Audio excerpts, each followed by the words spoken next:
Donkey Kong Bananza came out a couple of days ago, and I have had such a blast playing through the story.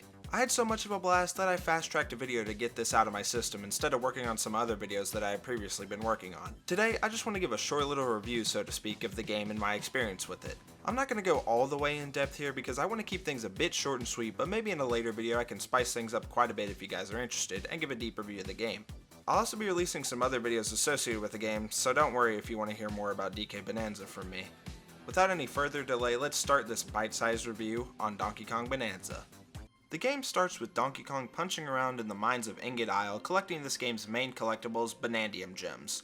Eventually, some sort of big vortex starts sucking everything up, and oh no, Ingot Isle is messed up, whatever shall we do? After a lot of punching around, among other things, DK sees something fall out of the sky.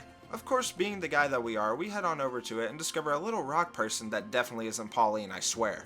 After a little bit more exploring, we get to fight some enemies, and after doing so, we open up a little chasm that when dropped down, gives us a title card. The main goal of the game is to help all these different people on each different sub-layer while you slowly start to make your way down to the planet core. Along the way, you can meet different elders who have you go on a little fetch quest for a big record disc. After you get each disc, you get to have a little concert called a Bonanza. One of my favorite things about the game has to be Pauline's character development. Oh yeah, the little rock person was Pauline, by the way, just in case you hadn't figured it out yet. Pauline is also the only fully voice-acted character in the game, and it's such a nice change of pace from a character building perspective. I feel so much more connected with her character, and in the little rest stop areas, which you can sleep and restore health in, during the sleep, Pauline has a little conversation with the sleeping DK. These conversations are always so cute to listen to and make me care so much more about the relationship between these two characters. Basically, we learn that she has some pretty great singing powers and can do a lot of things with them. Along with the classic DK chest beat during the Bonanza, we get to transform into many different animals. There's the first one, which is just a super monkey, a zebra, an ostrich, an elephant, and the weirdest one of them all, a snake. Each of them have different powers and they're a blast to use. Outside of certain areas, you have to fill up a meter by collecting gold or eating some fruit in order to use them. There's a lot of instances where they make the game so much easier, and honestly I like the fact that you can just choose not to use them in a lot of cases. They are forced to be used in a few cases obviously, and I find each and every one of them fun to use. I guess by now we should get to the core gameplay, and man, this is some of the most fun and fluid a 3D platformer has ever felt. Obviously, you've got your basic punches so that you can absolutely destroy everything around you, and when I mean everything, I really mean it. Besides a few certain objects that can be destroyed at all for obvious reasons, you can break nearly everything in the game. You can even pick up each bit of terrain and do all sorts of things with it, like using it as a weapon, throwing it, or even riding on it like a Beyblade. Another very helpful move in the kit is the hand slap, which can either recon the area and scan for Banandium gems or fossils, or collect a bunch of nearby gold. If this wasn't in the game, so much stuff would be more of a pain to get. There's also a very fun to pull off roll, very similar to the one used in Mario 3D World, with you getting a little boost by using it. DK can also climb on most surfaces found throughout the game, and every single thing in DK's kit makes this game phenomenal to control. Each of the sub-layers are so unique and great to roam around in. There's whole canyon layers, snow layers, and even a layer where you get to make the world's largest burger. Of course, in each layer there's going to be a multitude of bosses to go up against, and while a lot of them are pretty fun, I found them a bit too short at times. Maybe I'm just that good at the game, but there were a bunch of bosses that felt like they stopped right as they got good. That isn't the case with some of the later bosses in the game, and speaking of bosses, I think it's time we talk about the main antagonists of the game. Here we have the Void Company, led by Void Kong, along with his goons, Grumpy Kong and Poppy Kong. They all have multiple different boss fights, and they end up being a pretty good time.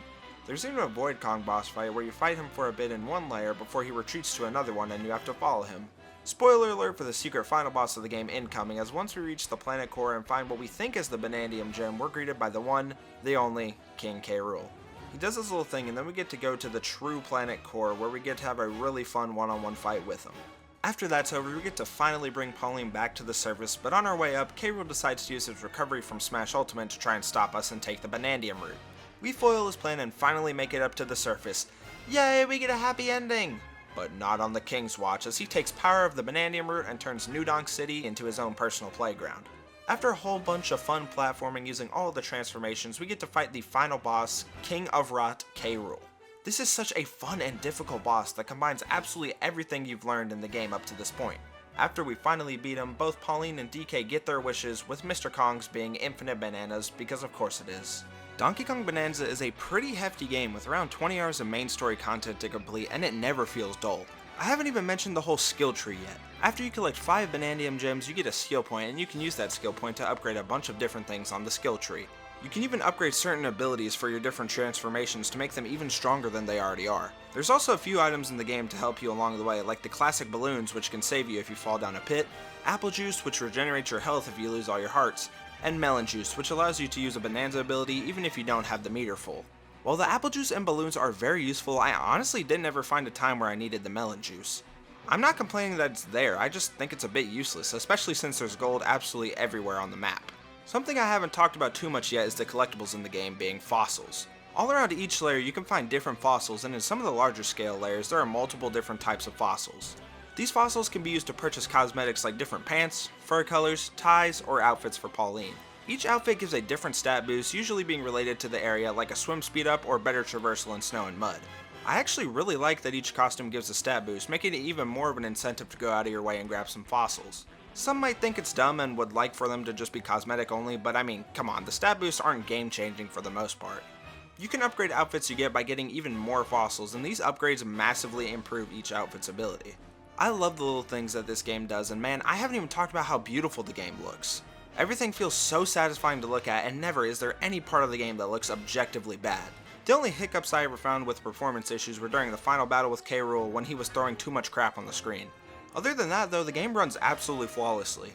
I haven't played too much of the post game, but one of the big things about it is that Pauline is trying to find a song to make for her big performance, and you have to go talk to all the village elders, and if you have enough moons you can do a little challenge with each Bananza ability. There's a bunch of Banandium gems here and some pretty fun challenges. I've only done the first elder, and after doing this challenge you can unlock a golden ability for the transformation, and for the basic Kong Bananza you can charge up a punch and turn everything gold, so that's cool I guess.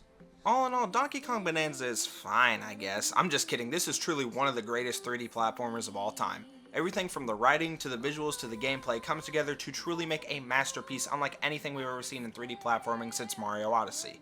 Okay, that's a lie, Astrobot was pretty great too, but it wouldn't have sounded as good if I talked about a game that came out last year. It doesn't quite beat out Mario Galaxy 2 for my favorite 3D platformer ever, but man, it's up there, and if you haven't thought about getting a Switch 2 yet, I definitely recommend getting it simply for this absolute masterpiece of a game. Well, there you go, there's my bite-sized review on Donkey Kong Bananza. If you can't tell, I heavily enjoyed this game, and you're probably going to be getting a couple more videos on it in the future. Truly though, if you have a Switch 2, please pick this up so that Nintendo puts out more of this absolutely top-notch quality games. Thank you guys for all the support recently, it truly is just the best thing in the world to me, and if you did enjoy, please subscribe so I can grow the channel and reach even more people. Alright everyone, be good people, and have a phenomenal rest of your day.